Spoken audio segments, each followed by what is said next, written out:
Hello guys, നമുക്ക് big boss season 7 പോയാലോ? കുറച്ച് വീഡിയോകൾ ഞാൻ നിങ്ങൾക്ക് കാണിക്കാം. നിങ്ങൾ കണ്ടിട്ടുണ്ടായിരിക്കും, എന്നാലും ഞാൻ ആ കുറച്ച് വീഡിയോകൾ നിങ്ങൾക്ക് കാണിച്ചു തരാം. എന്നിട്ട് നമുക്ക് ബാക്കി കാര്യം പറയാം. മുള്ളൻ പന്നി എന്നൊരു പേരാണ് ഇദ്ദേഹത്തിനെ ഞാൻ പറയാൻ ആഗ്രഹിക്കുന്നത്. ചിരിക്കുടുക്ക.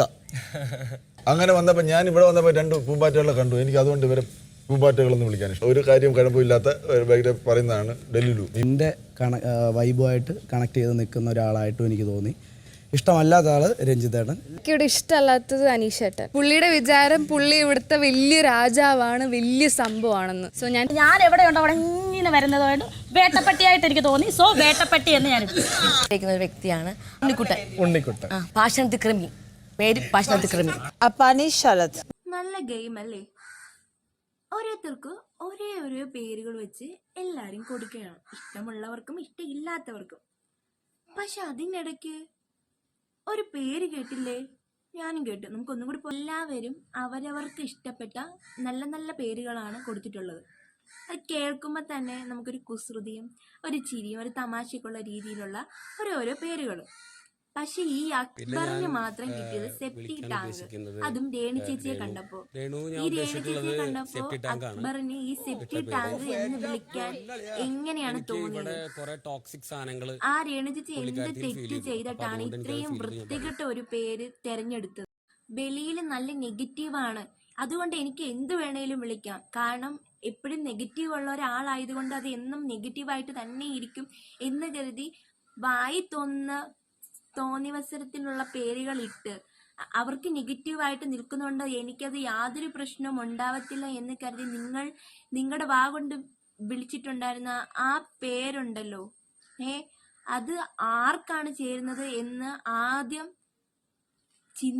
ചിന്തിക്കണം.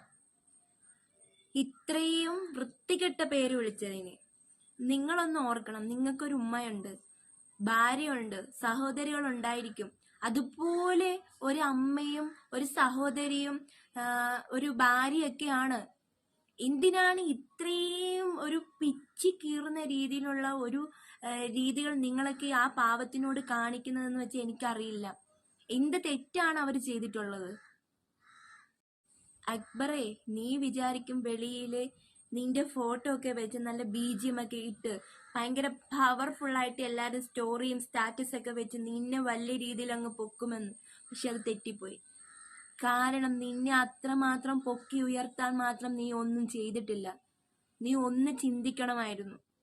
പാവപ്പെട്ട ഒരു സ്ത്രീയെ ഇത്രയും മാത്രം നീ പറഞ്ഞപ്പോൾ അവരുടെ മനസ്സിലുണ്ടായ വേദന ഒന്ന് കരഞ്ഞ് ശപിച്ചാലുണ്ടല്ലോ, നീ തീർന്നടാ. അതോടെ നീ തീർന്ന്. പുറത്ത് നിന്നപ്പോഴും ഒരുപാട് നെഗറ്റീവ് കമന്റ്സുകൾ, നെഗറ്റീവ് രീതിയിലുള്ള അവർ അനുഭവിച്ചിട്ടുണ്ട്.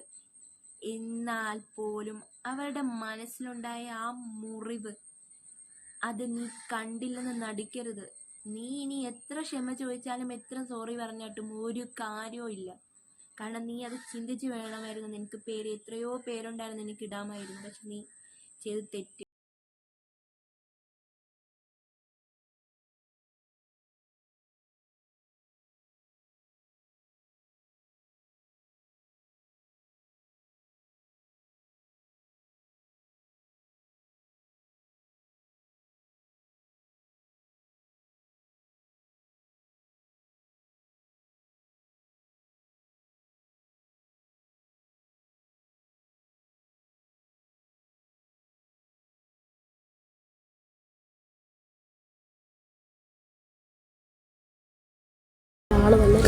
ഇരട്ടപ്പേര് കേൾക്കുന്നത് എന്റെ ലൈഫിൽ ഫസ്റ്റ് ടൈമാണ്. അത് എന്നെ ഹേർട്ട്, ഞാൻ ഉരുകിപ്പോയൊരു സത്യം. ഒരിക്കലും കരയുന്നതല്ല, കരഞ്ഞൊരു അടവും ഞാൻ കാണിക്കുന്നില്ല. ലോകം മുഴുവൻ കേട്ടോണ്ടിരിക്കുമല്ലേ.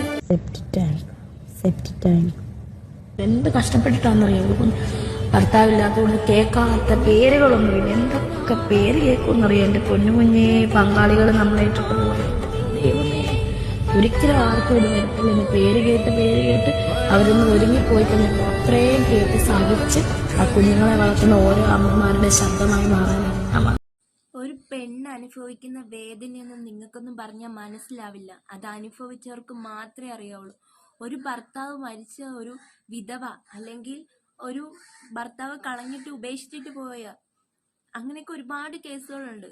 അവരൊക്കെ ജീവിക്കുന്നുണ്ട്, അവരുടെ മക്കളെയൊക്കെ നോക്കി അവർ അന്തസ്സായിട്ട് ജീവിക്കുന്നുണ്ട്, ആരുടെ മുമ്പിലും തല കുനിക്കാതെ അവർ കഷ്ടപ്പെട്ട് അവരുടെ മക്കളൊക്കെ ജീവിക്കട്ടെ, അങ്ങ് വിട്ടേക്കണം. എന്തിനാണ് അവരെ കുറ്റം പറഞ്ഞ് കുറ്റപ്പെടുത്തി ഇങ്ങനെ കൊല്ലുന്നത്? വീട്ടിലെ നാട്ടിലെ എവിടെ പോയാലും പരിഹാസ കഥാപാത്രങ്ങളാണ് അവരിത് ആരോടും പറയുന്നില്ല. കരയാനറിയാത്തത് കൊണ്ടല്ല, മനസ്സിൽ അവർ കരയുന്നുണ്ടായിരിക്കും, പുറമെ ആരും കാണാതെ.